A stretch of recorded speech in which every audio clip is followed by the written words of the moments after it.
জিলাত পুনৰ কোভিড-19ত আক্ৰান্তৰ সংখ্যা বৃদ্ধি।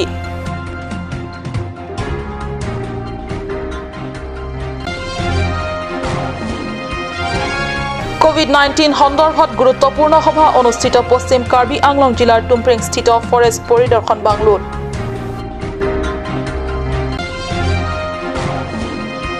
তেলেংগানা হায়দৰাবাদ স্পেচিয়েল ট্ৰেইনেৰে ডিপুত উপনীত 21 জন যুৱক।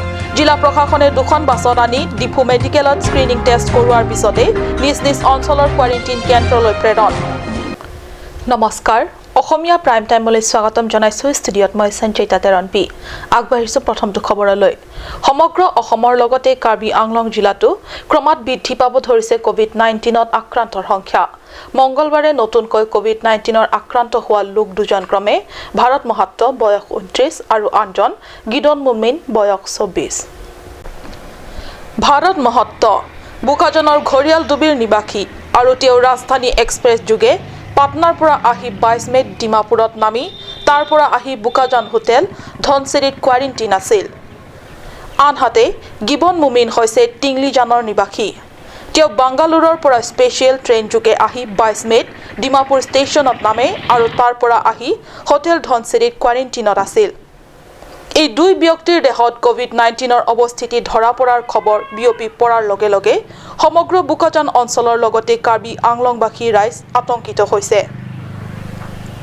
উল্লেখনীয় যে আজিৰ আক্ৰান্ত সংখ্যালৈ চাই 2খন জিলাত কোভিড-19ত আক্ৰান্তৰ সংখ্যা হ'লগৈ 8 জন। আনহাতে এতিয়াও ভালেখিনি শ্ৰমিক বহিৰাজ্যৰ পৰা আহি আছে বা অহাৰ বাবে সাজু হৈছে। সকলো আহি পালে কোভিড-19ত আক্ৰান্তৰ সংখ্যা আৰু অধিক বৃদ্ধি হোৱাৰ আশংকাই নুই কৰিব নোৱাৰি।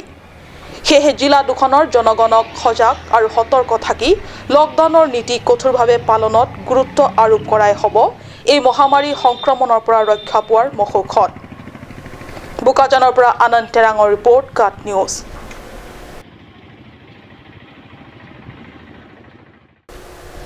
পাহাৰীয়া জিলা কাৰ্বি আংলঙতো কোভিড-19ত আক্ৰান্তৰ সংখ্যা উদ্বেগজনক বৃদ্ধিয়ে হাহাকাৰ তথা চিন্তিত কৰিছে সমগ্ৰ জিলাবাসীক। এই সন্দৰ্ভত কাৰ্বি আংলং স্বায়ত্তশাসিত পৰিষদ আৰু পশ্চিম কাৰ্বি আংলং জিলা প্ৰশাসন যথেষ্ট তৎপৰ হৈ উঠা পৰিলক্ষিত হৈছে। মঙ্গলবাৰে টুমপ্ৰেংস্থিত ফৰেষ্ট আইবিত কোভিড-19ৰ বিপক্ষে যুঁজৰ সন্দৰ্ভত পৰিষদৰ মুখ্য কাৰ্যবাহী সদস্য তুলিৰাম ৰংহাঙে জিলা উপায়ুক্ত আৰু আৰক্ষী অধীক্ষকৰে গুৰুত্বপূৰ্ণ আলোচনাত মিলিত হয়। পাহাৰীয়া জিলাখনতো কোভিড-19ত আক্ৰান্তৰ সংখ্যা বৃদ্ধি পোৱাক লৈ তৎপৰ হৈ উঠিছে কাৰ্বি পৰিষদ চৰকাৰ তথা জিলা প্ৰশাসন।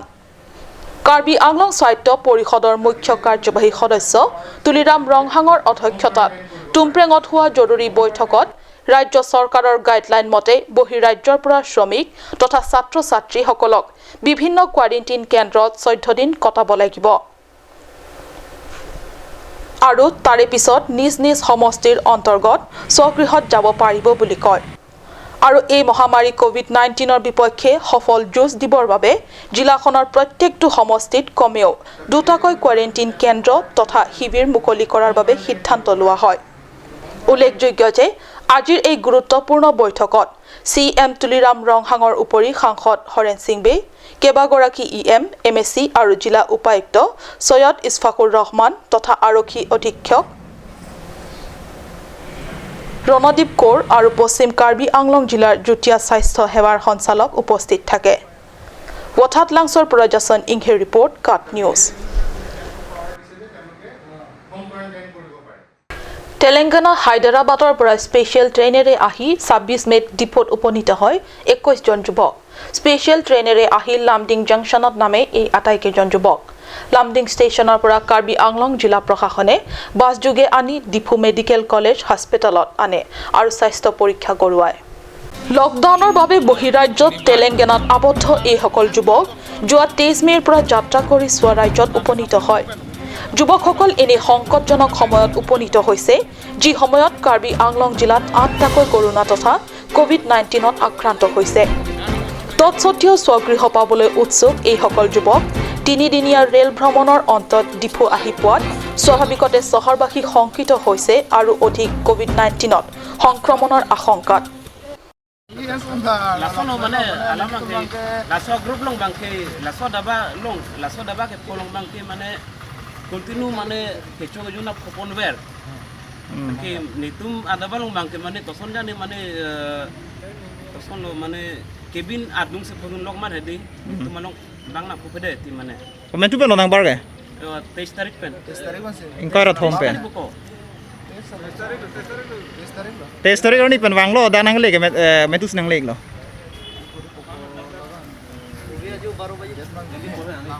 Kona dan nang tu nang suni ke Lamding nang su Lamding pen ko pi pen nang tu mo ko wang tu Lamding pen ko bas na itu bas nang tu nang tu na bas pen wang unu bang ko on lik lo bas ni do an parke humlong bang ko ra shop sini si puruji mo nang tu ko na pen si wang lo Telangana pen sih Telangana ko pia district lo Hyderabad pen Hyderabad long pen oh hadapan bang on nang bar ke hadapan itu bangkoi Diphu medical কলেজত screening test লোৱাৰ পিছতেই আটাই কেইজনৰ নিজ নিজ এলেকাত থকা quarantine কেন্দ্ৰলৈ পঠিয়াই দিছে এইখিনিতে উল্লেখ্য যে হাতত চিলছ দাম লৈও মেডিকেল কলেজৰ আশে-পাশে থকা দোকানসমূহত বজাৰ সমাৰ কৰা পৰিলক্ষিত হয় এই সকল যুৱক স্ক্ৰিনিং টেষ্ট লোৱা মানে কৰোনা বা কোভিড-19ৰ পৰীক্ষা নহয় তাৰ পিছত পৰৱৰ্তী সময়ত সব পৰীক্ষাৰ ফলাফলতহে নিৰ্ণিত হ'ব কৰোনা তথা কোভিড-19ত পজিটিভ অথবা নেগেটিভ হেহে পৰিস্থিতি সংকটজনক অৱস্থাত প্ৰকৃততে মুক্ত অৱস্থাত এইদৰে বজাৰ সমাৰ কৰাটো বহু বিপদজনক এনে পৰিস্থিতিত চৰকাৰৰ গাইডলাইন মতে ঠকা বা ফুৰা চকা নিজকে আবদ্ধ কৰাটোৱে হ'ব সকলোৰে বাবে মংগলজনক ষ্টেফান টেৰনৰ ৰিপৰ্ট কাট নিউজ লকডাউন তথা কৰোনা ত্ৰাসৰ মাজতো পূবৰ আমাজন খ্যাত দিহিং পাটকাৰ সুৰক্ষাৰ দাবীত পাহাৰীয়া জিলা কাৰ্বি আংলঙত অব্যাহত আছে ব্যাপক প্ৰতিবাদী কাৰ্যসূচী বকুলীয়াঘাটত আসুৰ মানৱ শৃংখলৰ পিছত এইবাৰ হাওৰাঘাটত গঢ়ি উঠিল শিক্ষাৰ্থী সমাজ হাওৰাঘাট আঞ্চলিক ছাত্ৰ সন্থাৰ আহ্বান মৰ্মে আসুৰ কৰ্মকৰ্তা আৰু শিক্ষাৰ্থীসকলে সম্পূৰ্ণ লকডাউন মানি নিজৰ ঘৰৰ পৰাই দিহিং পাটকাই কয়লা খননৰ বিৰোধিতাৰে তীব্ৰ প্ৰতিবাদ সাব্যস্ত কৰে ঘৰতে প্ৰতিবাদী শ্লোগান সম্বলিত প্লে কাৰ্ড সামাজিক তথা সংবাদ মাধ্যমৰ জৰিয়তে চৰকাৰৰ দৃষ্টি আকৰ্ষণৰ প্ৰয়াস কৰে হাওৰাঘাটৰ আসুৰ বিষয়ববীয়াসহ ছাত্ৰ সমাজে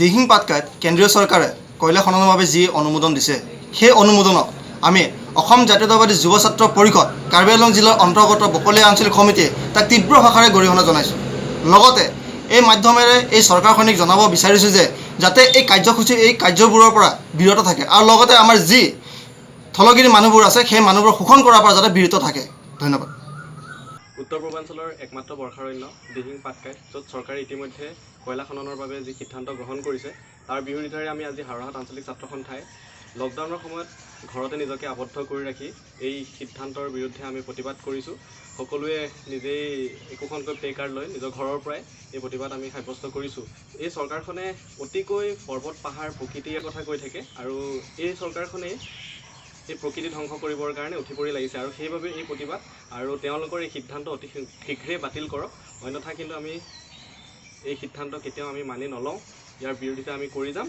আৰু চৰকাৰক আমি দাবী জনাইছোঁ যে অতি সোনকালে এই সিদ্ধান্ত বাতিল কৰক চৰকাৰে গ্ৰহণ কৰা আত্মঘাতী সিদ্ধান্ত বাতিল নকৰিলে হাওৰাঘাটৰ ছাত্ৰ সমাজে আন্দোলনৰ পথ লোৱাৰ হুংকাৰ দিয়ে ইপিনে বকুলীয়াঘাটত অসম জাতীয় যুৱ ছাত্ৰ পৰিষদেও দিহিং পাটকাইক ধ্বংস কৰিবলৈ লোৱা সিদ্ধান্তৰ তীব্ৰ বিৰোধিতা কৰি অনতি বিলম্বে বাতিলৰ দাবী জনায় কোনো কাৰণতে দিহিং পাটকাই কয়লা খনন কৰিবলৈ দিয়া নহ'ব বুলি ছাত্ৰ সংগঠনটোৱে চৰকাৰক সকীয়াই দিয়ে বকুলীয়াঘাটৰ পৰা Raju কাঠাৰৰ report cut news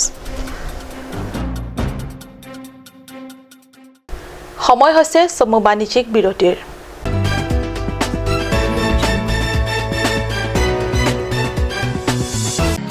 Looking for your household essentials?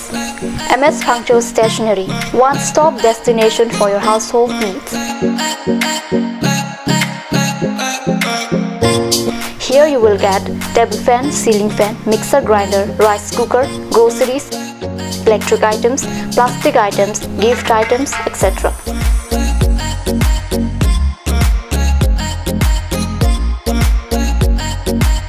Moreover, 5% discount on stationery items and 10% discount on table fan, ceiling fan, mixer grinder and many more. Stop pondering, just shop right away. MS Punctual Stationery, Rongkhelan, Difu, Manja Road, Karbi Anglong.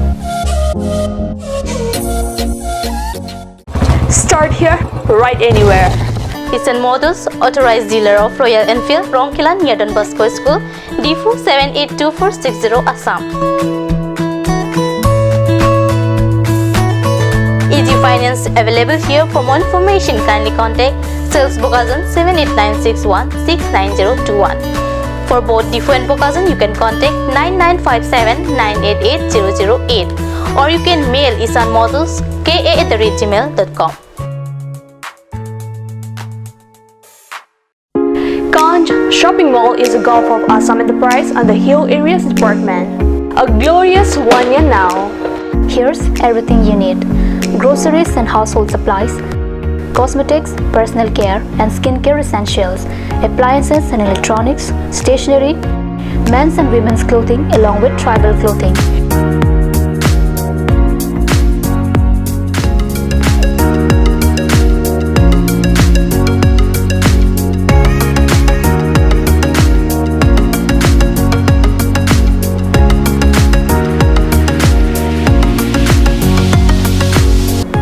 Ganj Shopping Mall, Difu Manja Road, Manja Industrial Complex, 782461, Manja, Karbi Anglong, Assam.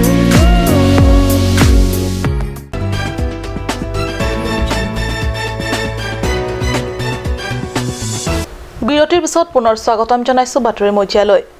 মহামাৰী কৰোনাত আক্ৰান্তৰ সংখ্যা ক্ৰমাৎ বৃদ্ধিত হাহাকাৰ আৰু আতংকিত অসমবাসী। পাহাৰীয়া জিলা কাৰ্বি আংলঙতো সম্প্ৰতি কৰোনাত আক্ৰমণ দিনক দিনে বৃদ্ধি পাব ধৰিছে।